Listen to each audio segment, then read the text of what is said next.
Hello guys, welcome back to my channel. So on this video I'm going to show you guys how to add a realistic lip color to an image. So without wasting much time, let's just get to it. So what I'm going to do right now is actually I'm going to select the area of the lips, so which I'm going to use my polygonal lasso tools to do that.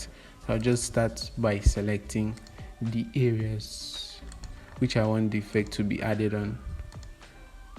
So I'll just pick this point. I'll pick. So once I'm done with picking the areas, let me actually take this part out.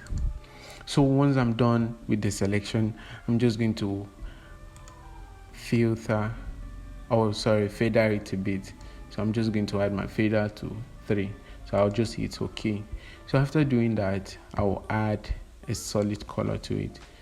So actually take it to the black the red area. I think this is fine, so I'll just hit OK. So after doing this, I'm just going to change the blending mode to multiply. So after changing it to multiply, you can now see it has absorbed the color. But I'll just come right here and right click and get to my blending option. Just take this up and you click on your alt and you pick these points. Right. So I'll take this part also closer. So after doing that, I'll just hit OK. So now you can now see I actually got a red realistic lip. So this is the before and this is the after.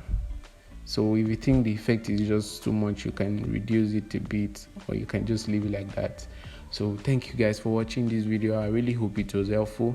Please like, subscribe and drop a comment. Thank you. See you in the next video. Bye for now.